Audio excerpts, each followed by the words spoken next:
बोल दे संत गुरु घासीदास बाबा जय हो। सत्कर्म धर्म के घाट में सो उठे गंगा नहाय, निर्मल कंचन काया की गुरु घासीदास। अजी गुरु हमारा परमात्मा भाई संत हमारे जी, रोम रोम में बस रहो अजी चश्मा। बेटा शिव आते कहाँ जाता तुरंत पता नहीं रहा बेटा। मोला के है काका। अरे बैठे बैठे गुनत रही था बेटा, ये सियान के कोनो पूछैया लिए बेटा शिव काका का कहाँ बेटा। मोला तय जाना था काका, मैं कहाँ आता हूँ कहाँ जाता हूँ तेला।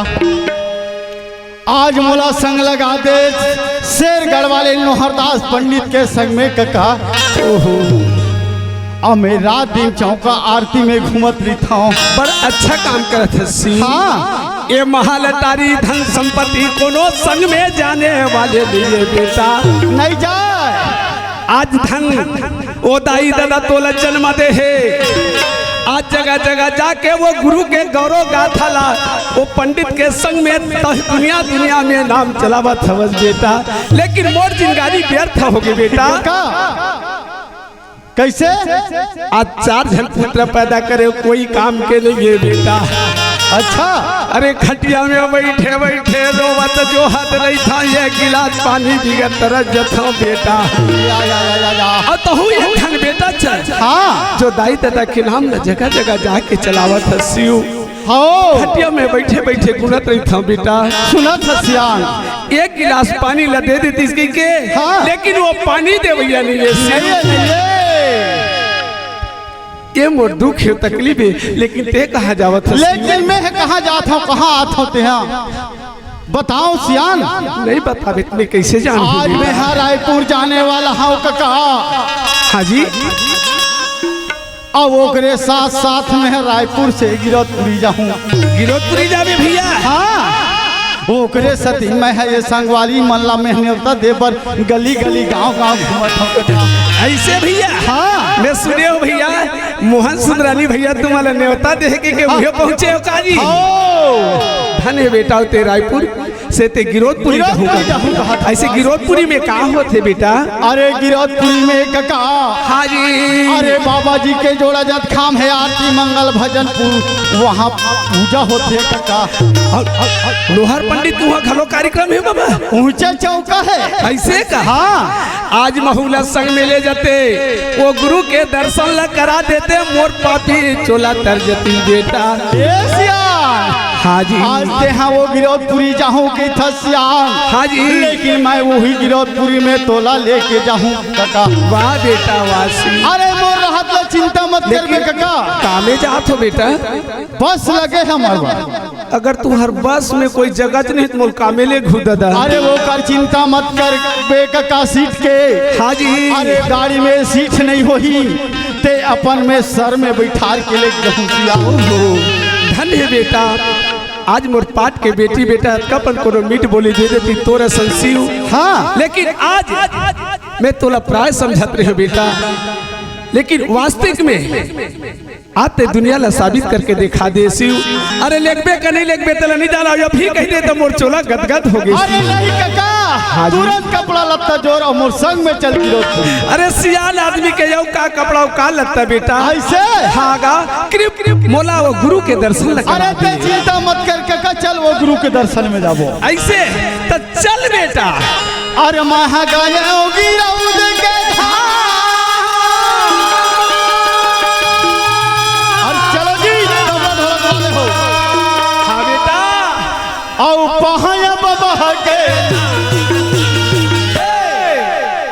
चारों धाम बना दिए रे संगी, चारों धाम बना दिए, चारों धाम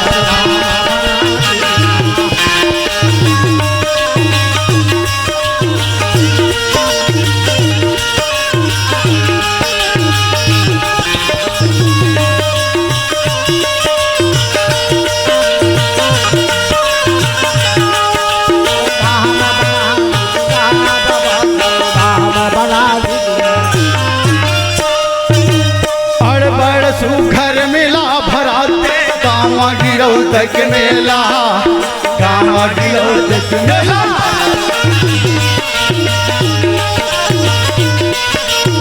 बड़ बड़ सुघर मेला भरा थे कांवर गिरो तक मेला कांवर गिरो तक मेला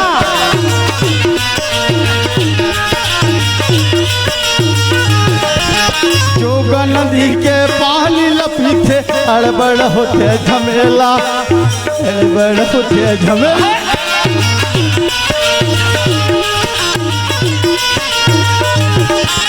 जोगा नदी के पानी लपीते अड़बड़ होते झमेला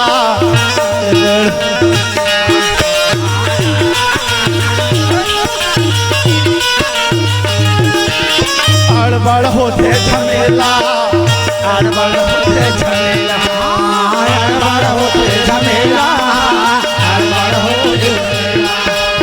अड़बड़ होते झमेला अड़बड़ होते झमेला अड़बड़ होते झमेला अड़बड़ होते बेटा शिव अरे वो जोग नदी के नाम ले लेते मोले सुनता थे बेटा। हाँ अरे कतरो यात्री मन जावा थे दर्शन करिया मन वो जोग नदी में नहावा थे निर्मा से साबुन से, लेकिन वो गंगा माता ला देख देगा जय हो ऐसे लगते सी बेटा। हाँ वो नदी के पानी लब उठा के पी लेते होगा पीले कद को झलमन पिया थे खा थे नहा थे, लेकिन वो जल हा सिरा नहीं हो हाँ जी तो ओकरा सती में का कहेगा सबके ये दिल में रहने वाला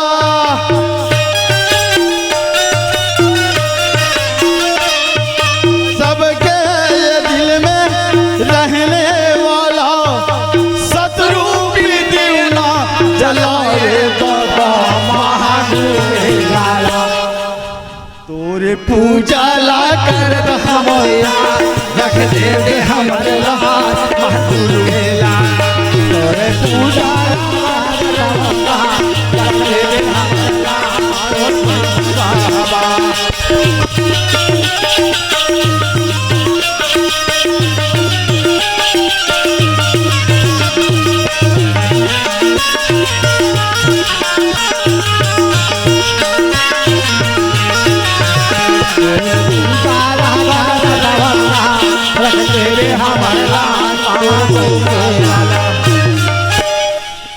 सत्य लोग खिला निकले हो बाबा गिरद पूरी चाल आए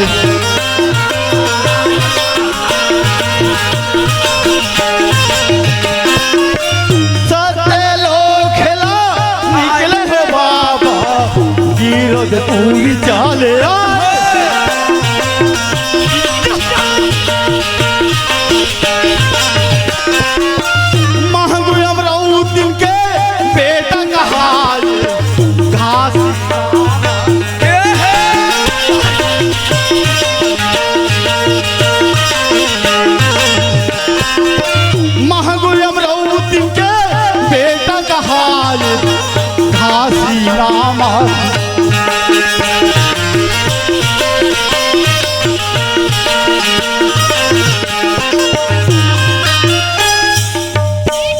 सुनो ससियान। हाँ बेटा सत्य लोग लाए बाबा हाँ जी और गिरतपुरी पहुंची सो पहुंचेगा वो दाई अमरावती के कोरा में आते जन्म धरे महंगू हाँ जी और अमरावती के लाल कहे और सुखम ओकर नाम घासी धरे घासी धरा है जी ओकरे सत में किथाओ हाँ बेटा ओकर चेहरा ला देखते ओकर बाल ला देखते ओकर रंगाई देखते हाँ जी बड़ मन भावन गा हाँ बेटा जे देख किसरा हाँ जी तब बिल्कुल देखने देखन भाग हाँ जी तो ओकरे सती कहे वाला का कहेगा अरे सबके ये दिल में रहने वाला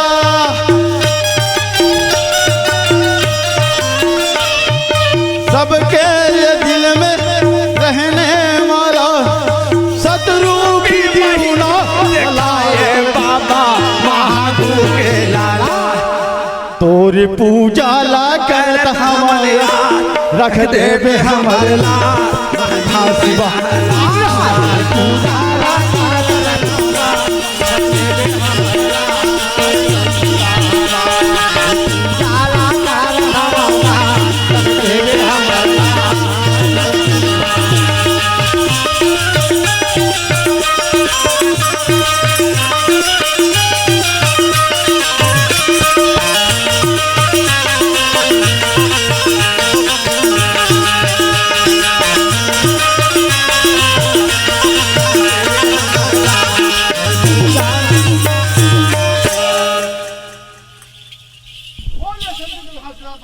की जय। बेटा शिव आज ये गिरोधपुरी में आके जय हो काका। वो गुरु के दर्शन लपा के मोर चोला धन हो गए बेटा शिव। अगर ते नहीं मिलते आज ये गिरोधपुरी तक नहीं पहुंच पाते बेटा।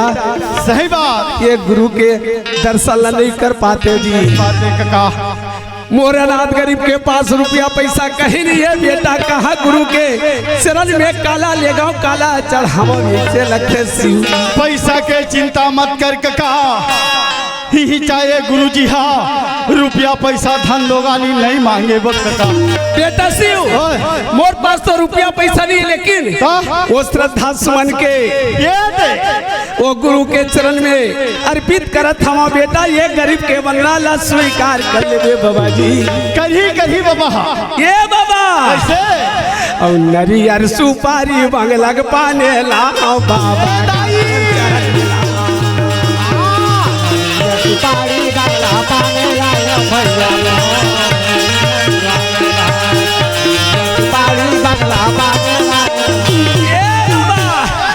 अगर मोर से कोनो भूल होई आज बाप बेटा तोर शरण में आहन हमू अनाथ लतार ले बाबा। अरे दुनिया लतारे हाथ ये भाव सागर ला पार करे है बाबा। वैसने ढंग के संसार सागर ला हमू मन ला पार लगा देवे तार लेवे तबे तो कथा बाबा। और भूले चूका हो ही बोला क्षमा कर दे बाबा का तोर भैया हो ही दे माफी कर दे बाबा। हो ही दे माफी कर दे दाई हमारा तीन पिता महमूदा से बाबा का तोर भैया।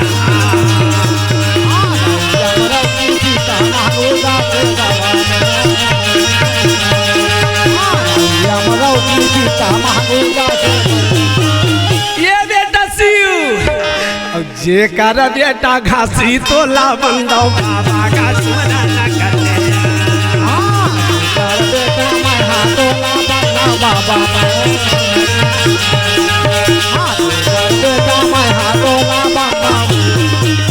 धन है वो गिरोधपुरी के पावन भैया ला ये बाप बेटा ढाल ले नमन ही धन वैसा सुपुत्र ला जन्म देविया। वो दाई अमरवती और महंगू दास ला कोठी कोट प्रणाम की। आज बेटा शिव आज दुनिया में सुने हमारे स्वगुरु के गौरव गाथा ला बेटा। अरे भाटा के बारी ला मिर्चा लाई और वो मिर्चा के बारी ला भाटा ला के देखा है करते बेटा है देखा है काका। ओ सतगुरु घासीदास बाबाए आज भी जाके देख ले बेटा। जगह जगह में वो कर महिमा चलत है काजी। चलत काका। इतिहास गवाही आखिर खोल के देख बेटा। जैन क्षेत्र में जाबे वो क्षेत्र में वो गुरु के तोला महिमा मिली। महिमा है ऐसा है ऐसा गुरु के कुल में हम जन्म धरे हन काका। अगर 100 बार को ला जन्म लेबो बेटा। जय हो जय हो जय हो। वो गुरु के कर जला हम नहीं चुका सकन काका। धन है वो जन्म देवैया वो महतारी ला तेला हमला संसार सागर में ला के खड़ा कर दी। लेकिन दुख बोला ये बात के लखे दुनिया के चरित्र लदे किसी फिर का हो गया दादा। जे माँ बाप अपन पेट काट काट के वो बेटी बेटा ला बड़े बढ़ाते बेटा। अंत में जब पढ़ा लिखा के वाला तैयार कर देते पैर में खड़ा हो जाते। आज मोरे बेटा देख ले कैसे तेरी निहत तक आ जाते वही की समले पैर में खड़ा होते। जय हो जब समय में होते तक कथे ते मोर लिए का करे कथे आखिर ढाला या सूझे बेटा काका। वो कटे में से लगते फरजती धरती समाज ये दुनिया के चरित्र अल्लाह नहीं देखते हो बेटा, नहीं देखते नहीं देखते नहीं देखते बेटा। तो ये संसार के मानव के दुख ल देख के वो घासीदास बाबा ला कैसे लगी सोई। अरे मन में सपना सजा के वो सतलोक से 52 लाख हंसाला तारे भर आहे बेटा, आहे मृत लोक में कका। लेकिन कोनो वो गुरु के एक ठन बार के दर्शन ल धरे हैं नहीं धरे। आज देख ले बेटा, संसार में जाके देख ले कका।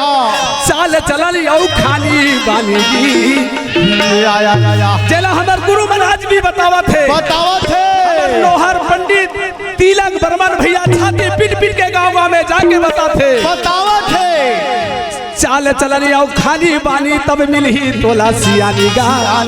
सही बात। जय आदमी की अच्छा कोनो चाल चलन है गांव में अगर कोई लिखा पढ़े लिखे का कही अरे होनहारे लड़का है, अरे ये गाँव के सियानी ला दे कब जब तोर कर्म ठीक रही तब तोला सियानी मिली बेटा।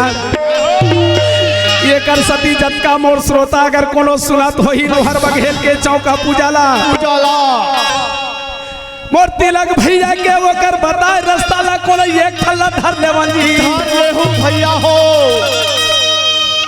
तो केवल तिलक बर्मन के नहीं केवल लोहर बघेल के नहीं ये संसार में जे हा जन्म लेके आए मानो ला तारे बार वो गुरु के मान ला रखे बार काला कर ले वो भैया बेटा शिव जब खटिया में बैठे रही था बहुल पानी मांगता हूँ ये दादा रे बहुआ बेटी लाती यार देते बेटा जय हो कका।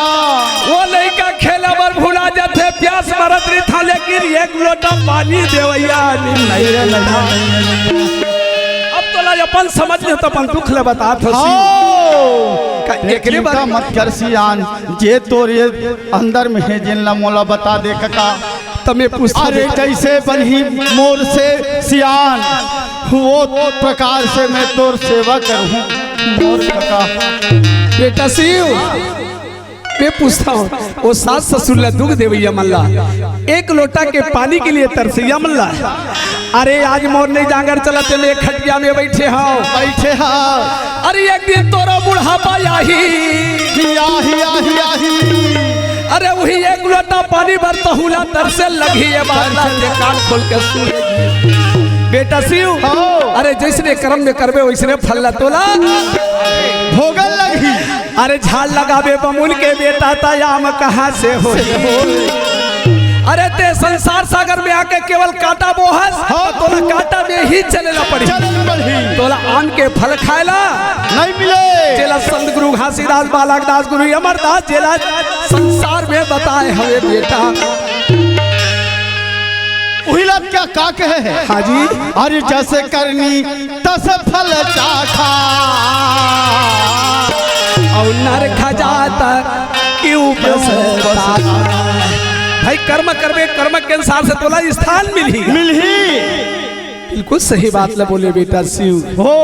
एक रे सती तो कथा बेटा कका ये दुनिया अंधेर नगरी हैगा ओकरे सती में कैठा कका ये लकत को मुड़ी पटक पटक के समझा ले लेकिन मूर्ख जमाना हो गए नहीं समझेगा ओकरे सती में का कैठा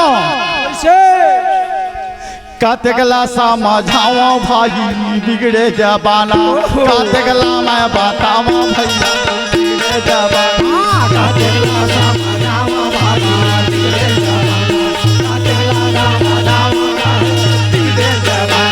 कातेगला समझाओ भैया बिगड़े जबाना कातेगला मैं बताओ भाई बिगड़े जबाना कातेगला समझाओ बाबा बिगड़े जबाना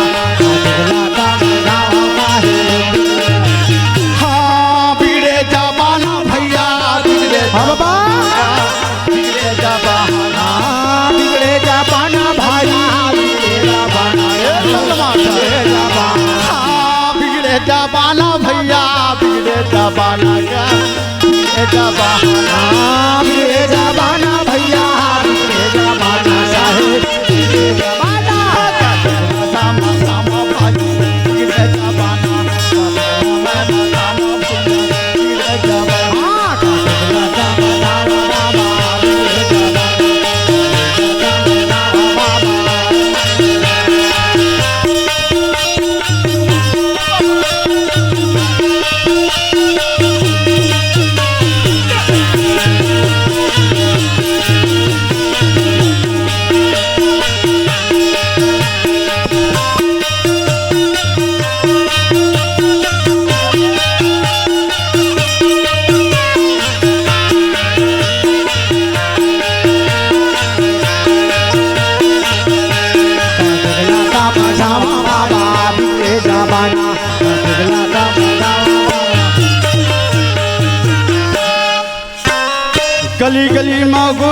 मजबूत है बेचावा थे बैठे मन बेचावा गली गली माँ गोरस घूमे बैठे मन बेचावा थे गली गली माँ गोरस घूमे बैठे मन बेचावा थे बैठे मन बेचा गली गली माँ गोरस घूमे बैठे मन बेचावा थे बैठे मन बेचावा मन बेचावा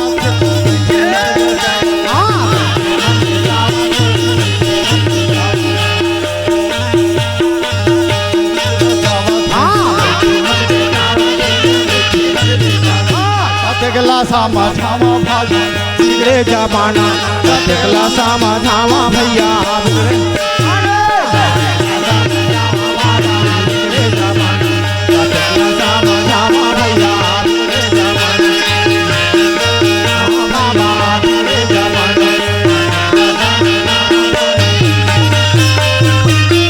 बेटा शिव ओए एकरे सतीश संत गुरु घासीदास कहे का कहे गुरु बालक दास कहे का कहे सियान अरे मन खे एक समान हो गुरु के वो संदेश महान हवे बेटा जय हो अगर गुरु के एक बताए हुए बात ला धर लेबे तोर जीवन सफल हो जाही बेटा जय हो सियान अगर माता पिता के बात ला मान लेबे बेटा तोर पाँव में कोनो काटा गढ़ी बोला खींच के निकालू बेटा कभी तोला निराश नहीं होवन जब माता पिता के बात ला मानबे तो ओकरा सती में किछो का किछो हाजी मान मेरा काहे ना नहीं तो पछताओगे माटी के खिलाओ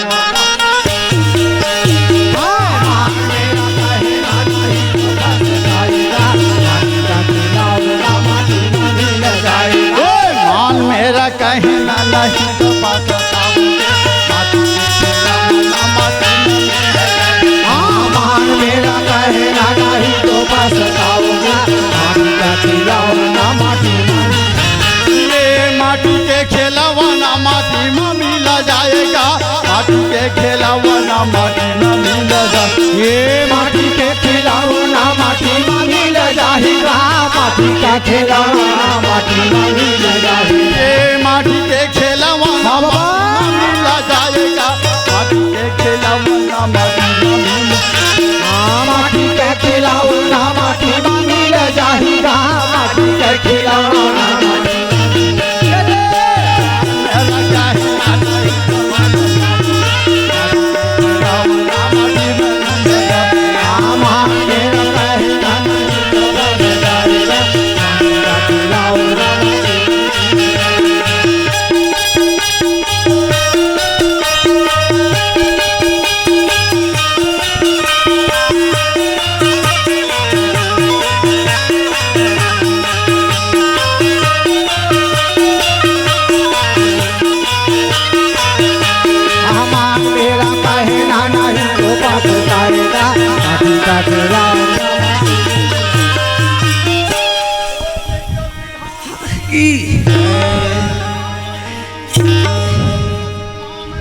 बेटा शिव घर में से अधीर रास्ता देखा तो ही जाए के बेरा हो गए बेटा समय के पहली मोला तोला घर लेके लगी बेटा शिव हाँ एक तब कथा बेटा काबर अंधरी का एक झसियान है वो रास्ता देखा तो ही काबर बेरा हो गए है बेटा बोलिए संत गुरु घासीदास बाबा की अब तो हो गए हमार बेड़ा गा अच्छा तो भाई अब तो जाब पंडेरा गा ज्ञानी भाई अब तो हो गए हमार बेड़ा गा संत भाई अब तो जाबो या पंडेरा गा ज्ञानी भाई अब तो हो गए हमार बेड़ा गा तो भाई अब तो जाबना पंडेरा गा चलो भैया भाई अब तो हो गए हमारे बेरा गा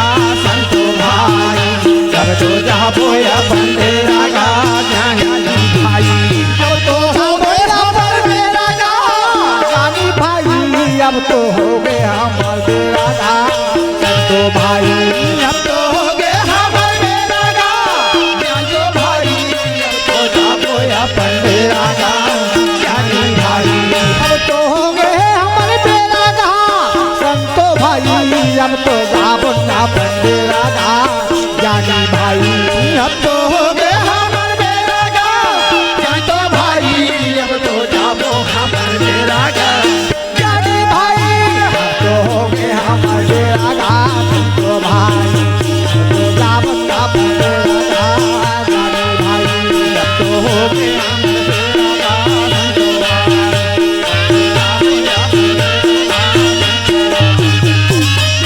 तबला बाजे दाई जीवन दास नाम है वो जीवन दास नाम ये तबला बाजैया भाई जीवन दास नाम है वो जीवन दास नाम।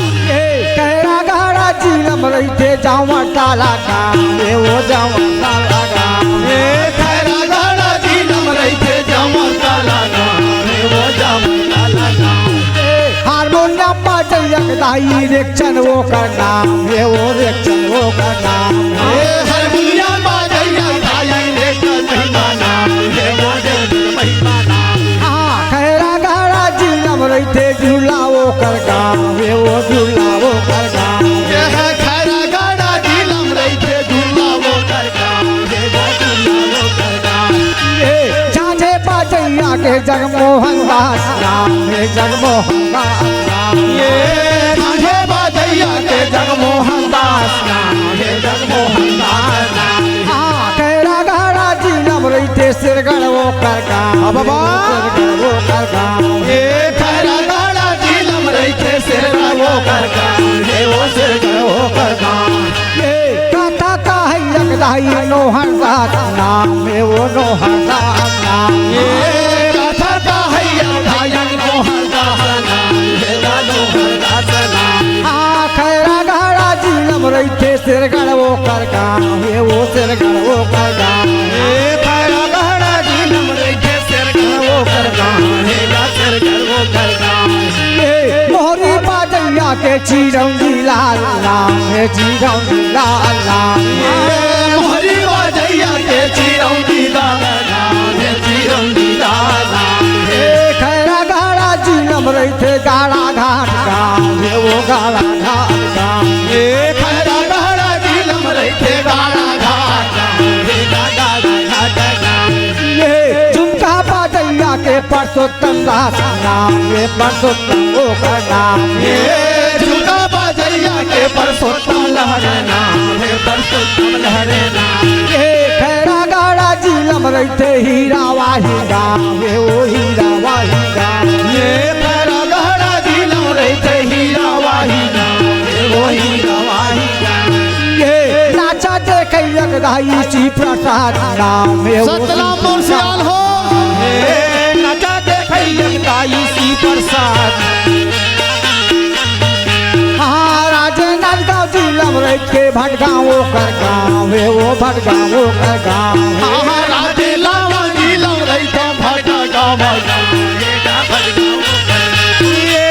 पिंजो बजैया दाई तिलक बर्मन नाम है वो तिलक बर्मन नाम पिंजो बजैया दाई तिलक बर्मन नाम है वो तिलक बर्मन नाम कहरा कहरा जिलम रहते सिरगढ़ वो कर गाँव है वो सिरगढ़ वो कर गाँव खैरा गाड़ा जीलम रहते सिरगढ़ वो कर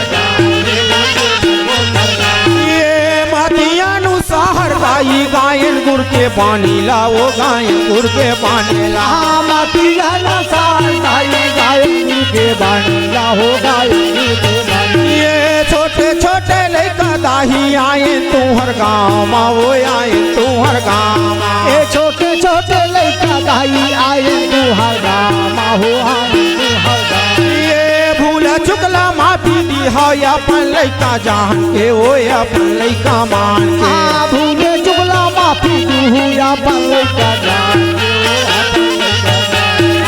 अपन लड़का जान के हो अपन लड़का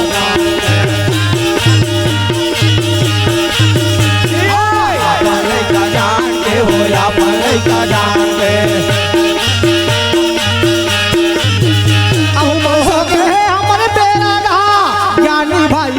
अब तो दाबुन्ना पंडेरा का संतो भाई तुम सतेरा हम ले लगा संतो भाई तुम सहता नाम ले लगा भाई अब तो हो गए हम गावता पंडेरा जानी भाई तुम सते हम ले लगा जानी भाई जानी भाई तो गावता पंडेरा जानी भाई हो गए हम